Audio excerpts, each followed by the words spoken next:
Dear students, today we are studying models of atoms. Models of atom. It means कि atom में जो ये particles होते हैं जैसे प्रोटॉन है, neutron and electron,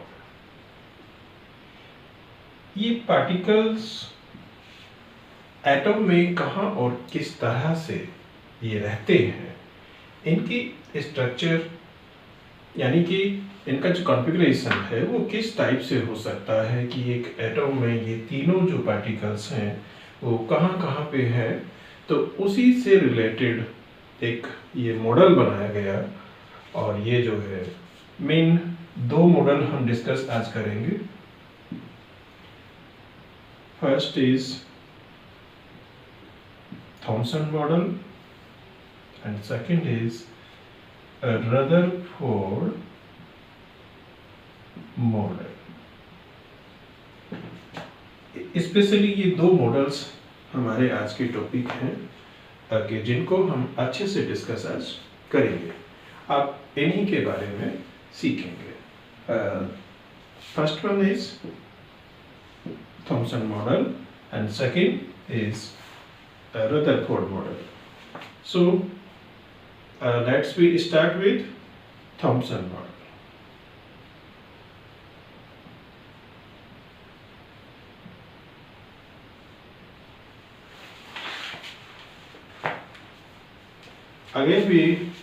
Again I want to tell you what is model of atom. It means कि atom के मॉडल से आप क्या इस चीज को ये मानते हैं कि एटम का ये मॉडल क्या होता है। ये मैंने पहले भी आपको बताया कि ये जो है थ्री पार्टिकल्स, ये बेसिक जो पार्टिकल्स होते हैं यानी कि फंडामेंटल जो पार्टिकल्स होते हैं एटम में, वो किस तरह से एक एटम में रहते हैं। कौन ये पार्टिकल है वो एक साथ रहते हैं, कौन अलग अलग रहते हैं, वो जो है मूवमेंट में है या फिर वो स्टेबल है। ये सब के रिगार्डिंग जो बातें ये बताई गई है उसी को एक ये मॉडल की शेप में बताया गया कि ये सब चीज़ें एटम्स में होती हैं। तो ये जो थ्री पार्टिकल्स के जो है रिगार्डिंग जो भी बातें बताई गई हैं, तो इसके लिए फर्स्ट अटेम्प्ट जो किया था वो किया था थॉमसन ने। ये साइंटिस्ट हुए हैं थॉमसन, एंड सेकंड जो अटेम्प्ट था वो रदरफोर्ड का था। तो ऐसे ही वन बाय वन हम सीखेंगे। So starts with Thomson model of atom. Thomson model of atom. In 1898, Thomson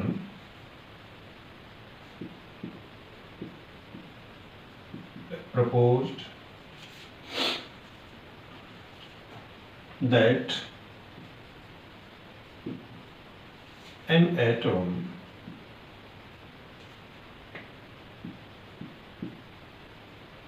possesses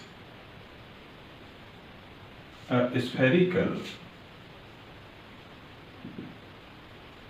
shape approximately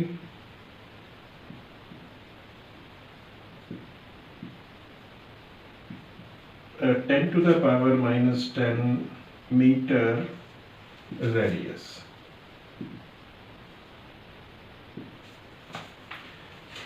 Thompson ने बताया कि एक एटम जो होता है वो स्फेरिकल शेप में होता है और इस स्फेरिकल में सर्कुलर, इस शेप में यानी एटम की जो शेप होती है वो सर्कुलर शेप होती है और उसका जो रेडियस है वो ये 10 to the minus 10 मीटर होता है। यानी अगर इसके आप डायमीटर की बात करेंगे तो ये इसका डायमीटर है एंड हाफ इज रेडियस। तो इसका जो रेडियस है वो 10 to the power minus 10 metre है। ये फर्स्ट पॉइंट ये थॉमसन ने बताया। उसने कहा इन विच the positive charge in which the positive charge is uniformly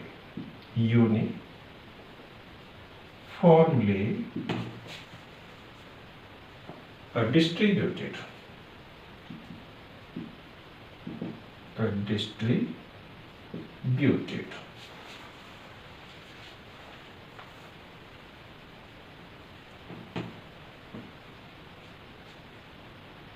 uniformly distributed.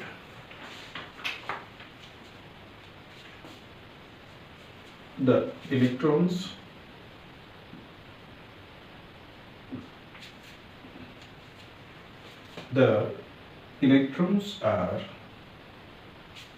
embedded into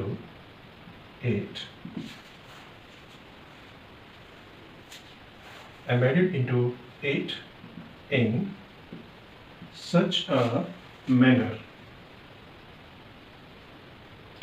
as to give the most stable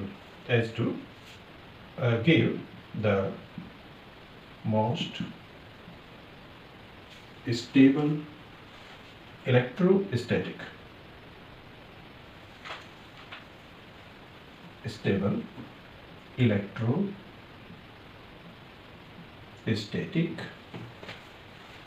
arrangement.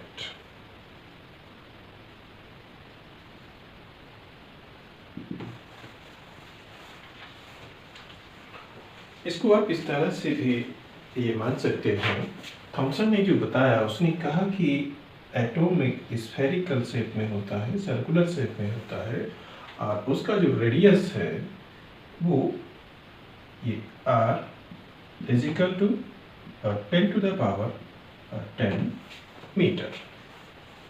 अब एक चीज यहाँ पे समझने की ये है कि उसने कहा कि positive charge is uniformly distributed.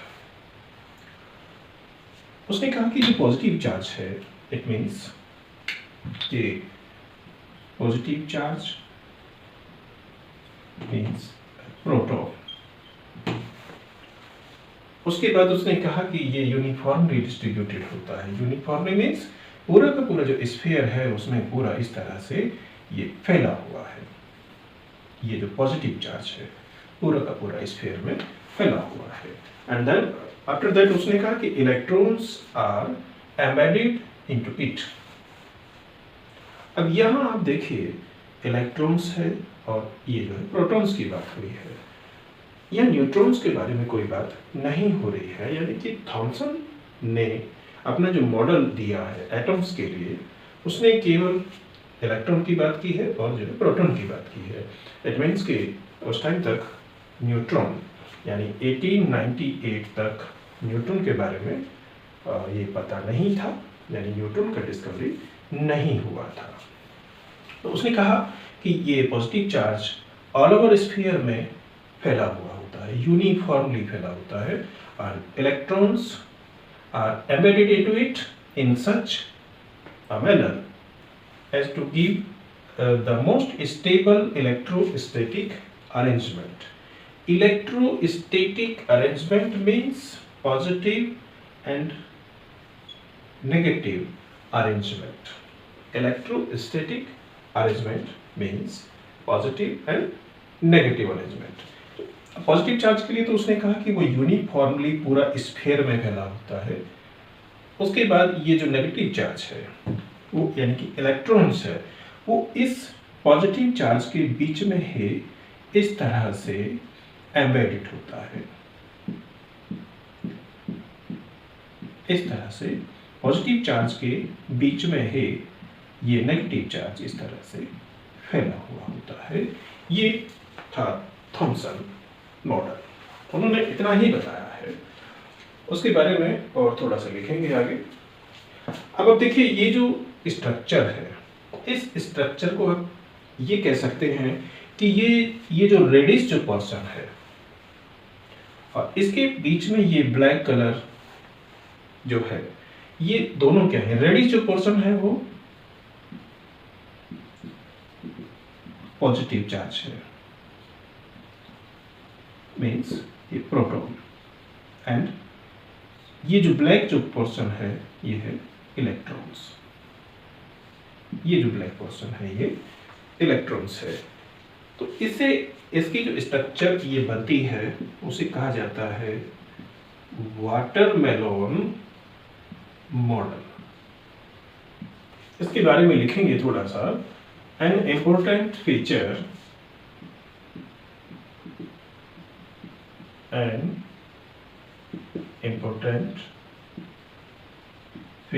of this model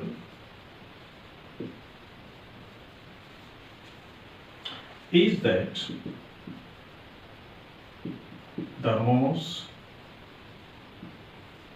of the atom uniformly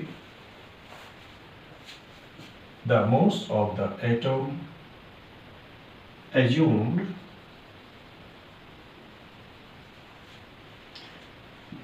to be uniformly distributed over the atom। ये इसका एक एजम्पशन है कि थॉमसन ये मॉडल से केवल एक आइडिया हम लगा सकते हैं कि थॉमसन साहब ने क्या बताया है। उन्होंने ये कहा कि उसका इम्पोर्टेंट एक फीचर है, उन्होंने ये बताया कि जो पॉजिटिव चार्ज है, मीन्स जो मॉस है वो यूनिफॉर्मली पूरा का पूरा जो स्फीयर है उसमें जो ये डिस्ट्रीब्यूटेड होता है, यानी कि फैला होता है। Now it has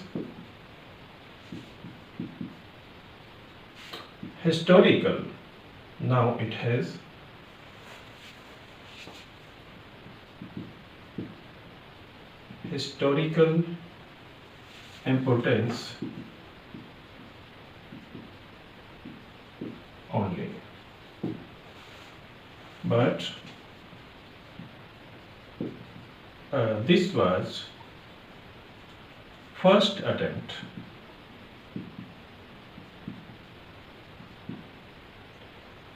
towards the structure of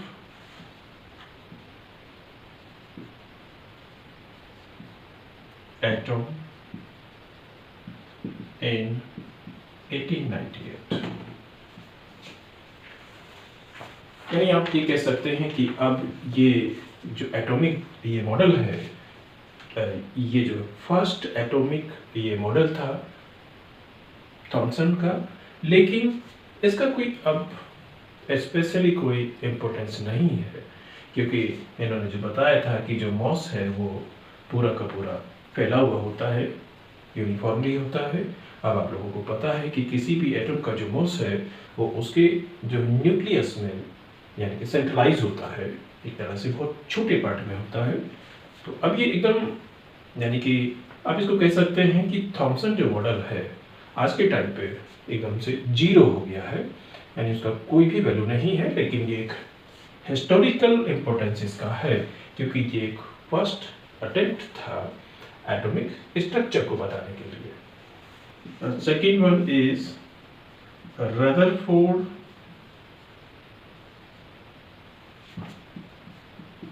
model of atom.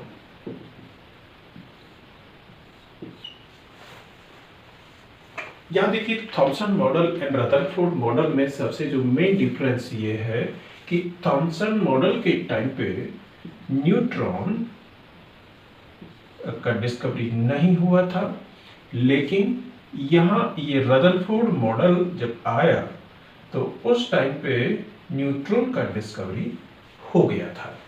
यानी कि थॉमसन ने जो अपना जो मॉडल बनाया है उसमें केवल दो ही पार्टिकल हैं, इलेक्ट्रॉन है, प्रोटॉन है, लेकिन यहाँ जो रदरफोर्ड ये मॉडल है उसमें तीनों ही पार्टिकल हैं, इलेक्ट्रॉन भी है, प्रोटॉन भी है और न्यूट्रॉन भी है। तो ये रदरफोर्ड मॉडल का जो डेवलपमेंट है वो कैसे हुआ, किस तरह से हुआ, ये इसको हम स्टार्टिंग से समझते हैं। 1895 Wilhelm Röntgen discovered X-rays. Henry Becquerel discovered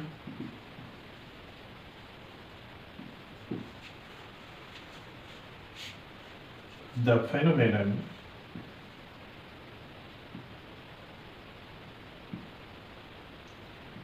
radioactivity. Henry Becquerel, he was the father of radioactivity. He observed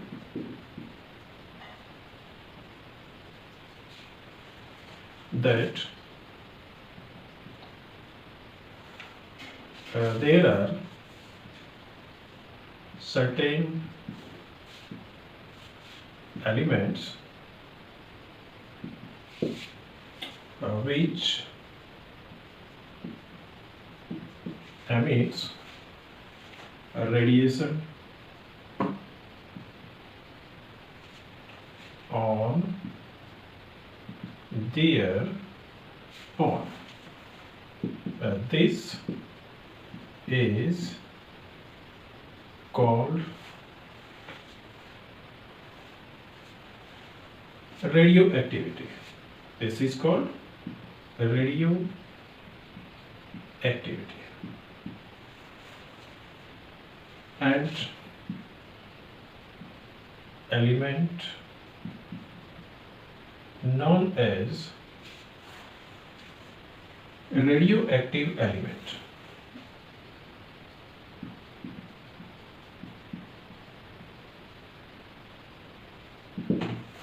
Radioactive element. Three kinds of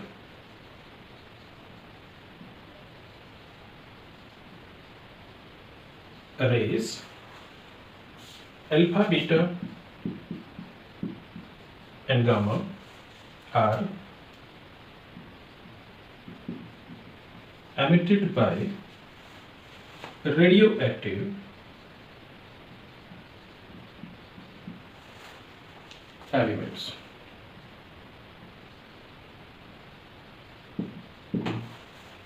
You can say Henry Becquerel, father of radiochemistry. It is a branch of chemistry, radiochemistry. Father of radiochemistry is Henry Becquerel. After the discovery of alpha rays, alpha, beta, gamma rays, or you can say after the discovery of radioactivity, the Rutherford discovered the nucleus. The discovery of nucleus. आपको पता है कि Thompson ने जैसे कहा कि ये जो पॉजिटिव जो चार्ज होता है वो यूनिफॉर्मली पूरा एटम के स्फीयर में फैला होता है, लेकिन अल्फा रेज यानी कि रेडियो एक्टिविटी का जैसे ही डिस्कवरी हुआ तो उसी को यूज किया है रदरफोर्ड ने, और उसने फिर न्यूक्लियस का डिस्कवरी किया और फिर ये बताया कि जो पॉजिटिव चार्ज है वो पूरा का पूरा स्फीयर में फैला हुआ नहीं होता है। तो आप इसको समझेंगे। Discovery of nucleus. Alpha particle scattering experiment. Alpha particle scattering experiment. आप इसके बारे में लिखेंगे Rutherford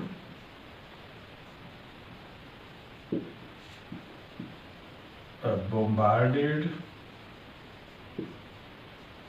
the alpha particle on the very thin gold foil. It was very important and famous work of Rutherford. बहुत ही फेमस ये उनका experiment था कि उन्होंने जो एक गोल्ड फॉइल लिया, एक सोने का इस तरह का एक पत्ती, बहुत बारीक यानी कि थिन गोल्ड फॉइल, और उस पे अल्फा ये पार्टिकल्स का बॉम्बार्डमेंट किया इस तरह से. ये अल्फा पार्टिकल्स. उसके बाद उन्होंने जो एक्सपेरिमेंट किया और जो उनके ऑब्जर्वेशंस आए, तो ये जो गोल्ड फॉइल है, आपको ये मालूम है कि वो सॉलिड है, और सॉलिड के जो पार्टिकल्स होते हैं, मीन्स उसके जो एटम्स होते हैं, वो इस तरह से कंजस्टेड होते हैं, बहुत ही ये क्लोजली पैक्ड होते हैं एटम्स. उसने अल्फा ये पार्टिकल्स का जो बॉम्बार्डमेंट किया. अल्फा ये पार्टिकल्स क्या होते हैं, ये मेरा एक दूसरी वीडियो में इसके बारे में मैंने बताया हुआ है. इस तरह से ये गोल्ड फॉइल होता है. बाहर से इसमें ये पार्टिकल्स अलग अलग सेपरेटली हमें नहीं दिखते हैं, लेकिन एटम्स होते हैं जो आपस में कंबाइंड होते हैं, वो पूरा का पूरा एक फॉइल बनाते हैं. तो इसके ऊपर अल्फा ये पार्टिकल्स का हमने बीम डाला, यानी कि बॉम्बार्डमेंट किया. तो उसके बाद क्या हुआ आप उसको देखेंगे.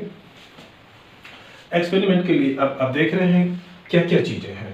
Number 1, stream of alpha particles. Alpha ये पार्टिकल्स का एक स्ट्रीम है. And number 2, 100 nm thin gold foil. 100 nm. nm means nanometer, means 1 m 1 meter is equal to 10 to the power 9 nanometer.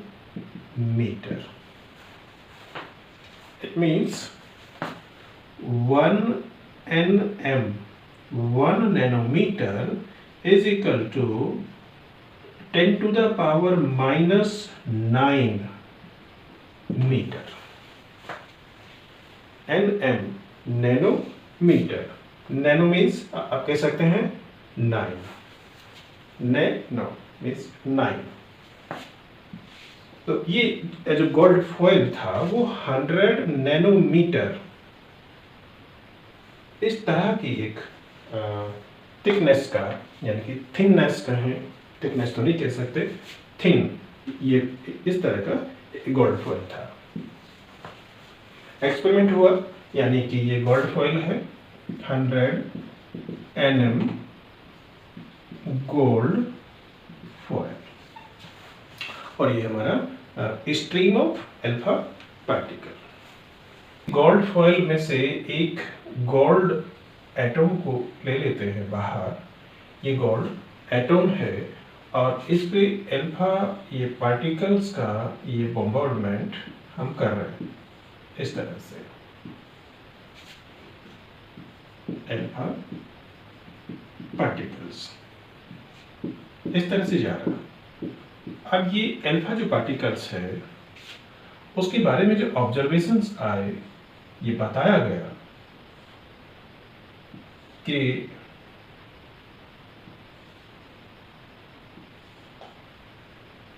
इस तरह से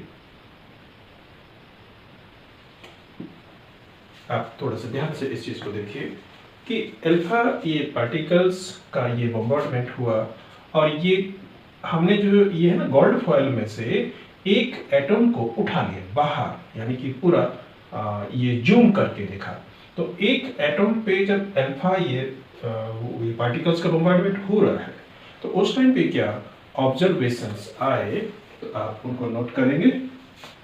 observations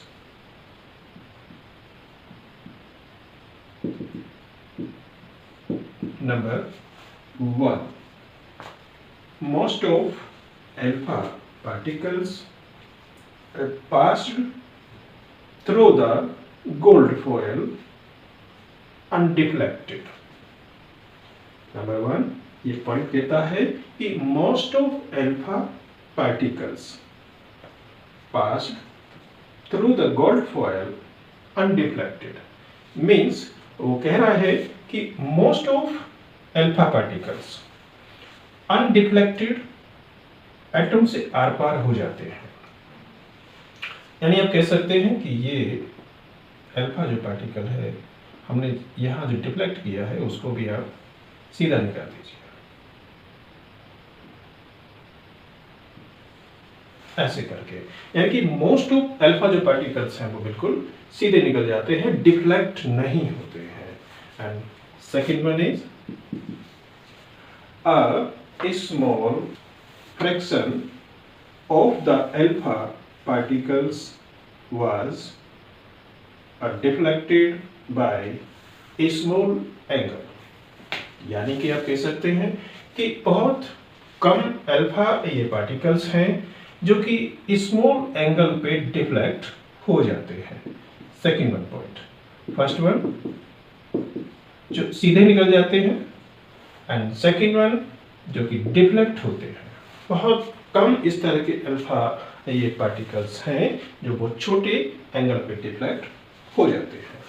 third point is a very few alpha particles bounce back, that is deflected by nearly 180 degree angle। very few means बहुत कम इस तरह के alpha ये particles होते हैं जो कि यू टर्न लेते हैं। U turn means bounce back, इस तरह से यू टर्न लेते हैं, यहां से, ये बाद में से नहीं, ये यू टर्न है ऐसे करके, तो ये एटम में जाते हैं और वहां से यू टर्न लेके ये वापस आते हैं, यानी कि 180 जो डिग्री का एंगल उनका होता है। लेकिन इस तरह के जो अल्फा ये पार्टिकल्स होते हैं वो बहुत कम होते हैं। Then conclusions,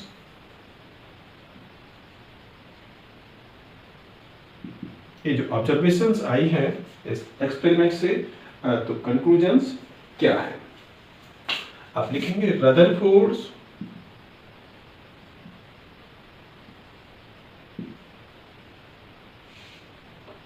conclusions regarding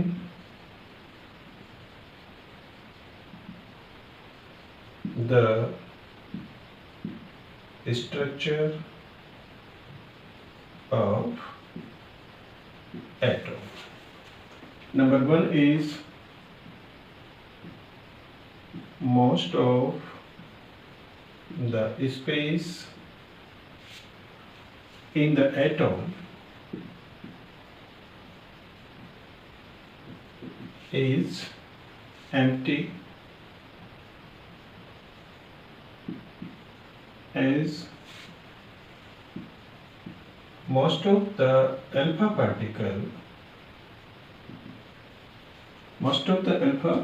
particles passed through the foil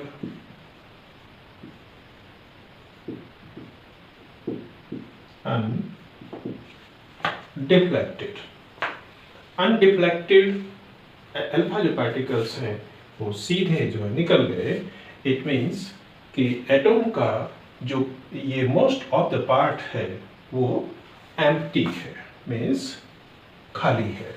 alpha ये पार्टिकल्स में कोई भी डिफ्लेक्शन नहीं आता है, undeflected. Second one is a few positively charged particles were deflected. The deflection must be due to the repulsive force.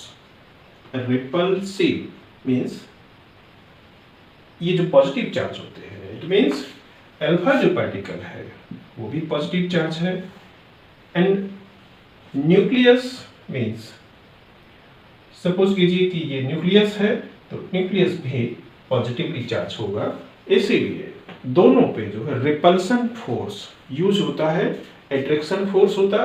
तो आप यहाँ देखिए कि ये एटम है और ये अल्फा, ये पार्टिकल्स मोस्ट ऑफ अल्फा ये सीधे आर पार हो जाते हैं, लेकिन कुछ अल्फा जो पार्टिकल्स में डेविएशन आ जाता है इस तरह. तो ये जो अल्फा है वो पॉजिटिवली चार्ज होता है, टू पॉजिटिव अल्फा पार्टिकल्स का. इट मीन्स ये सीधा जा रहा था, सीधा निकल जाता तो कोई बात नहीं थी, लेकिन ये जो डिफ्लेक्शन हुआ है ये अपोजिट साइड हुआ है. अब ये अपने आप में ये जो है पॉजिटिवली चार्ज्ड है, तो इट मीन्स कि डिफ्लेक्शन अलग हो रहा है. तो यहाँ सेंटर में कुछ इस तरह की चीजें हैं जो अपने आप में पॉजिटिवली चार्ज है. मीन्स ये रिपल्सन फोर्स है, अट्रैक्शन फोर्स नहीं है. न्यूक्लियस को हम पॉजिटिवली चार्ज इसीलिए कहते हैं कि अल्फा जो पार्टिकल्स स्कैटरिंग एक्सपेरिमेंट जो रदरफोर्ड ने किया था, क्योंकि ये पहले से ही ये पता है कि अल्फा ये पार्टिकल्स का बॉम्बार्डमेंट जो हम कर रहे हैं वो पार्टिकल्स पॉजिटिवली चार्ज है. तो अगर ये इसका ये जो है डिफ्लेक्शन इस तरफ होता, मीन्स ये सीधा गया और इस तरह से डिफ्लेक्शन हुआ, मीन्स ये अट्रैक्शन फोर्स है. लेकिन इसका जो ये है डिफ्लेक्शन है वो अपोजिट साइड होता है, मीन्स ये जो सेंट्रलाइज्ड एरिया है पॉजिटिव है, यानी कि इसे कहेंगे ये repulsion and it is attraction. अगर ये एंगल इस तरफ आता है तो ये अट्रैक्शन है, लेकिन ये ऊपर की तरफ जाता है यानी कि दूर जाता है, फार अवे, तो ये क्या है, रिपल्सन है. ऐसे ये है फार अवे जा रहा है तो ये क्या है, रिपल्सन है. अगर ये इस तरह से मुड़ जाता तो ये क्या होता, अट्रैक्शन होता. तो आगे लिखेंगे the deflection must be due to repulsive force, showing that the positive charge of an atom is not spread throughout the atom. अब थॉमसन मॉडल में जो बताया गया था कि जो पॉजिटिव चार्ज है वो पूरा का पूरा एरिया में, स्फीयर में फैला हुआ था है, तो ये जो बताता है कि अल्फा ये पार्टिकल्स है वो सीधे निकल जा रहे हैं. अगर वो सारे में फैला हुआ होता तो यहाँ भी डिफ्लेक्शन होता, मीन्स ये सीधे नहीं जाते. अब ये अकॉर्डिंग टू थॉमसन ये जो है पॉजिटिव चार्ज है वो यहाँ भी है और यहाँ भी है, मीन्स कि सभी जगह फैला हुआ है. तो ये अल्फा जो पार्टिकल्स का डिफ्लेक्शन था वो सभी अल्फा ये पार्टिकल्स में होना चाहिए था, लेकिन सभी में नहीं होता है. मीन्स कि थॉमसन का जो ये एक अजम्पशन था कि ये जो है पॉजिटिव चार्ज सारे स्फीयर में फैला है वो सही नहीं था. यानी कि आप कह सकते हैं कि the positive charge has to be concentrated in a very small volume that deflected the positively charged alpha particles. ये रदरफोर्ड का जो ऑब्जर्वेशन था अल्फा ये पार्टिकल्स एक्सपेरिमेंट का, उसने ये शो किया कि ये जो पॉजिटिव चार्ज है एटम में वो एकदम सेंटर में है और बहुत छोटे पार्ट में है, क्योंकि बहुत कम अल्फा ये पार्टिकल्स हैं जो कि रिपल्सन फोर्स से डिफ्लेक्ट होते हैं अपोजिट साइड में, वो कम होते हैं, बहुत कम. The volume occupied by the nucleus is negligible, so small as compared to the total volume of the atom. The radius of the atom is about 10 to the power minus 10 meter, and the radius of nucleus is 10 to the power minus 15 meter. Radius of nucleus. Radius of nucleus means atom radius is 10 to the power minus 10 meter and it is nucleus. Then radius of nucleus is 10 to the power minus 15 meter. Radius of nucleus is 10 to the power minus 15 meter. On the basis of observation and conclusions, Rutherford proposed the model of atom. अब ये सब experiment, observation and conclusion के बाद ये Rutherford ने अपना एक atomic जो मॉडल्स है उसकी जो सजेशंस हैं वो दिए. Rutherford model of atom.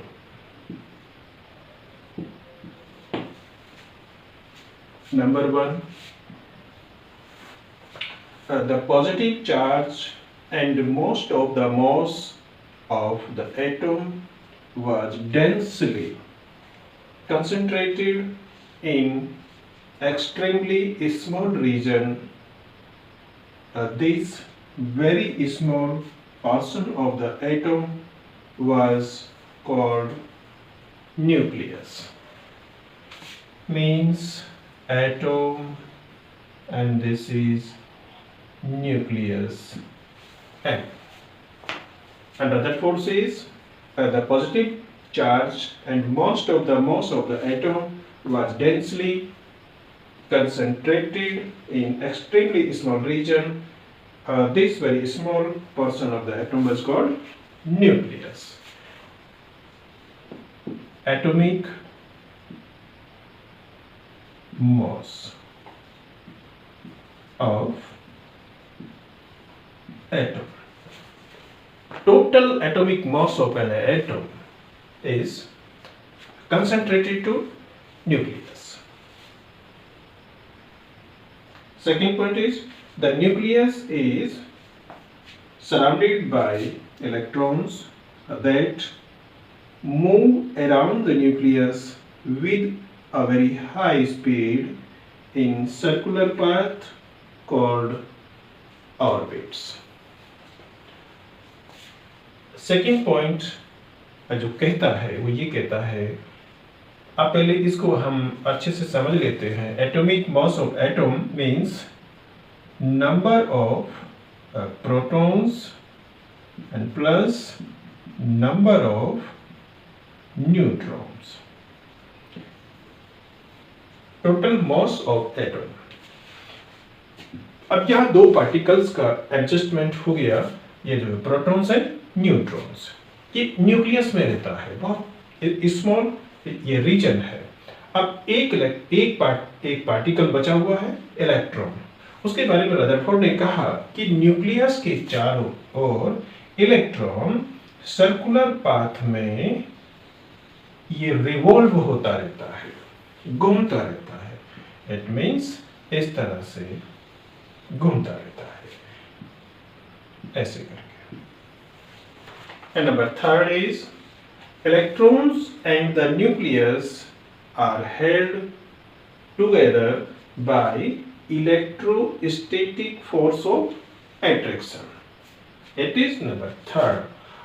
ये रदरफोर्ड ने बताया कि न्यूक्लियस जो है पॉजिटिवली चार्ज होता है, लेकिन इलेक्ट्रॉन जो है नेगेटिवली चार्ज होता है। ये दोनों एक दूसरे को इलेक्ट्रोस्टैटिक फोर्स से बाउंड करते हैं। मींस न्यूक्लियस का अट्रैक्शन फोर्स होता है इलेक्ट्रॉन्स पे, अट्रैक्शन फोर्स होता है, लेकिन ये बहुत स्पीड से रोटेट होते हैं, इसलिए अट्रैक्शन फोर्स ये बैलेंस हो जाता है। मींस एक साथ में ये बाउंड रहते हैं। It was like the solar system in which the nucleus play the role of sun and the electrons that of a revolving planet. It is solar system. Model of solar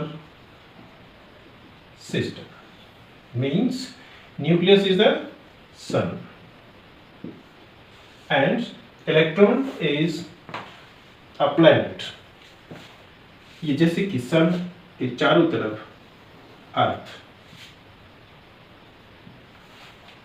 या आप कह सकते हैं कि अर्थ के चारों तरफ मून। ये जैसे कि ये सेंटर है और अर्थ का, और ये मून के ऑर्बिट का जो रेडियस है, एंड इसी पे ये सर्कुलरी शेप में अर्थ के चारों तरफ घूमता रहता है। ऐसे ही सन से जो ऑर्बिट है अर्थ का, वो अपना इसी ये रेडियस को लेके और सन के चारों तरफ ये रोटेट होता रहता है।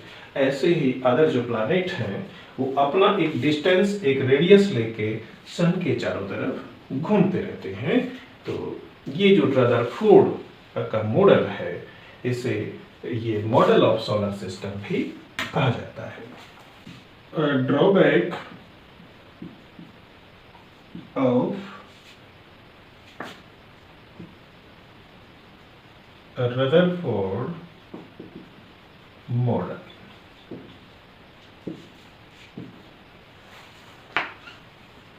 ये ड्रॉबैक्स यानी कि कमियां, आप फॉल्ट कह सकते हैं, यानी कि रदरफोर्ड मॉडल में जो भी वीकनेस रही है, जो फॉल्ट्स रहे हैं, ड्रॉबैक्स रहे हैं, वो कौन कौन से हैं।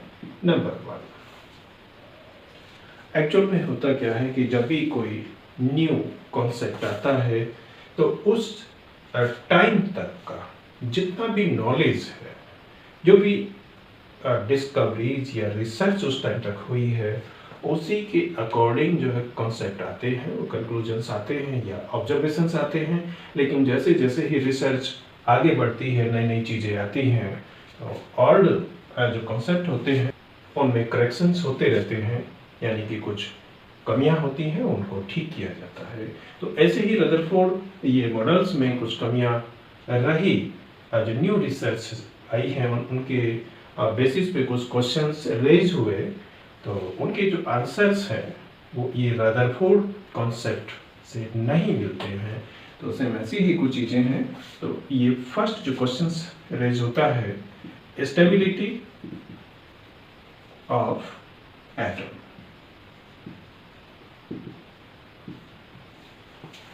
आप लोगों को पता है कि एटम एक स्टेबल सिस्टम है, यानी कि ये डिस्ट्रॉय नहीं होता है। तो एटम की स्टेबिलिटी से सोलर सिस्टम जो कॉन्सेप्ट है एटम का, इलेक्ट्रॉन का, ये इलेक्ट्रॉन का, प्रोटॉन एंड ये जो न्यूट्रॉन का, एक्चुअल में हुआ क्या है कि एटॉमिक स्ट्रक्चर में रदरफोर्ड ने ये न्यूट्रॉन एंड ये प्रोटॉन का एग्जैक्ट जो डिस्क्रिप्शन होना चाहिए वो किया है। यानी कि ये जो ये है ना, ट्रू है कि प्रोटॉन प्लस न्यूट्रॉन न्यूक्लियस में है, बहुत छोटे पार्ट में है, वो कंसंट्रेटेड है, ये ठीक है। लेकिन इलेक्ट्रॉनिक स्ट्रक्चर जो बताई गई है कि बाहर सेल्स हैं एम्प्टी स्पेस है, उसमें ऑर्बिट्स हैं, ऑर्बिट्स में इलेक्ट्रॉन का जो रिवॉल्विंग सिस्टम है उसको ये रदरफोर्ड ठीक से एक्सप्लेन वो जो नहीं कर पाया। यही रीजन रहा कि according to Rutherford theory atom का जो स्टेबिलिटी है वो डिफाइन नहीं होती है। मीन्स आप कह सकते हैं ओवरऑल कि ये रदरफोर्ड का जो ये मॉडल है उसके अकॉर्डिंग एटम जो है वो अनस्टेबल हो जाता है। आप इसके बारे में लिखेंगे, if the electrons consider as moving around the nucleus. अगर हम ये मान लेते हैं कि न्यूक्लियस के चारों तरफ इलेक्ट्रॉन घूम रहा है, रोटेट हो रहा है, then according to electromagnetic theory of Maxwell, charged particles when accelerated should emit electromagnetic radiation. So an electron in an orbit will emit radiation. The energy carried by radiation comes from electronic motion. The orbit will thus continue the shrink at should take on electron only 10 to the power minus 8 seconds.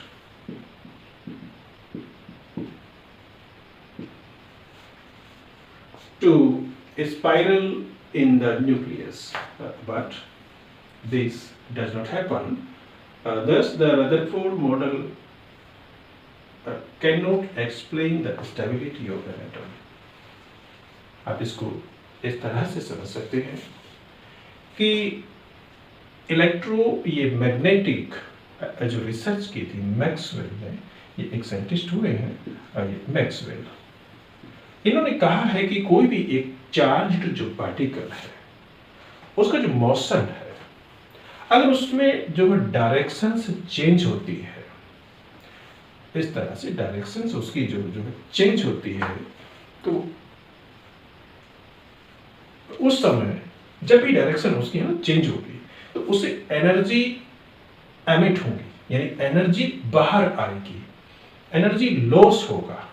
तो जब एक electron का energy loss होगा तो उसकी energy धीरे धीरे वो कम होती चली जाएगी। एनर्जी जैसे जैसे ही कम होगी तो वो धीरे धीरे उसका जो ऑर्बिट्स रेडियस है वो छोटा होता जाएगा और वो अपनी एनर्जी लूज करते हुए और वो अपने न्यूक्लियस पे आके वो जो गिर जाएगा। अब ये मैक्सवेल थ्योरी कहती है कि चार्ज जो पार्टिकल है, आप लोगों को पता है कि इलेक्ट्रॉन जो है नेगेटिवली चार्ज होता है, चार्ज है एंड वो जो है मूविंग कंडीशन में है। अगर वो मूविंग है और उसकी जो ये डायरेक्शन भी चेंज हो रही है, रोटेट हो रहा है, तो एनर्जी लूज करेगा और जैसे ही एनर्जी लूज होगी तो उसका जो रेडिएशन एनर्जी का रेडिएशन होगा और उसका जो ऑर्बिट्स का जो पाथ है वो छोटा होता जाएगा और धीरे धीरे आके वो जो न्यूक्लियस पे जो गिर जाएगा। यानी ये नेगेटिव एंड पॉजिटिव का अट्रैक्शन फोर्स उसकी ऑर्बिट को छोटा ये बनाता चला जाएगा। एंड लास्ट में क्या होगा कि इलेक्ट्रॉन जो भी रोटेट हो रहे हैं वो सब के सब आके वो न्यूक्लियस से वो जो है एक तरह से वो चिपक जाएंगे। तो जब इलेक्ट्रॉन्स फ्री नहीं रहेगा तो फिर स्टेबिलिटी ऑफ एटम का जो क्वेश्चन है वो रेस हो जाएगा। एक ऐसा सिस्टम होता है एटम में कि इलेक्ट्रॉन मूव है, घूमता रहेगा। ये न्यूक्लियस का एक अपना एक अलग से सिस्टम है, वो सेंट्रलाइज है। इलेक्ट्रॉन जो है अपने ऑर्बिट्स में घूमता रहता है, लेकिन अकॉर्डिंग टू रदरफोर्ड मॉडल वो लास्ट में आके न्यूक्लियस पे ही जो ये गिरना चाहिए, लेकिन नहीं गिरता है।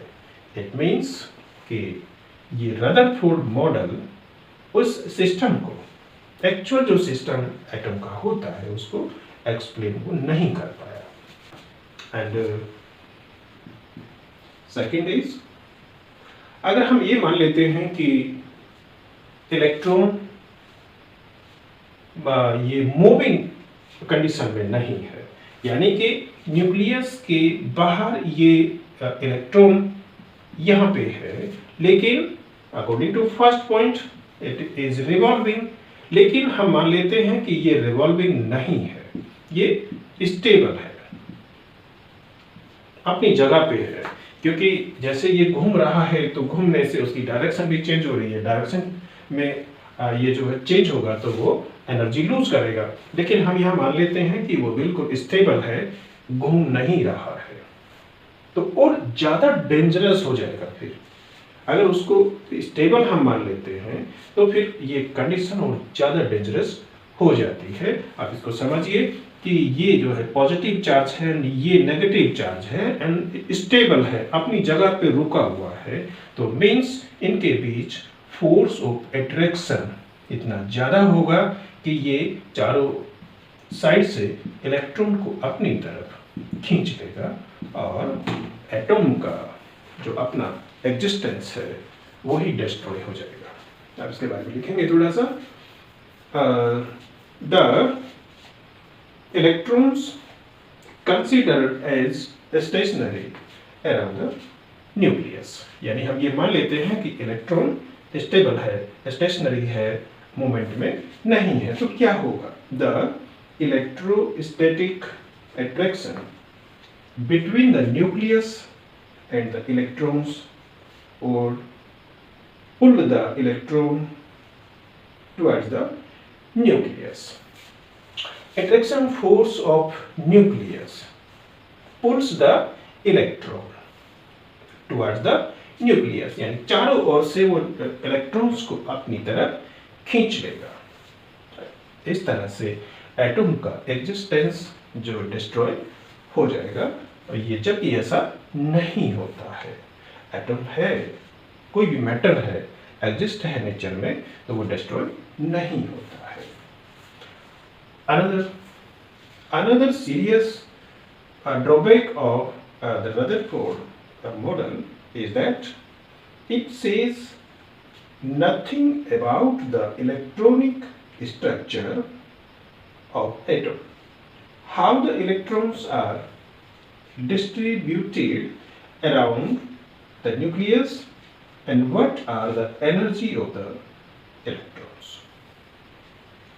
कह सकते हैं कि फर्स्ट जो चीज है वो स्टेबिलिटी ऑफ एटम की बात करते हैं, लेकिन सेकंड पॉइंट जो इसका है, सेकंड जो ड्रॉबैक है वो ये कहता है कि इलेक्ट्रॉन्स का सेल्स में जो डिस्ट्रीब्यूशन है उसके बारे में ये रदरफोर्ड मॉडल कुछ भी नहीं बताता है।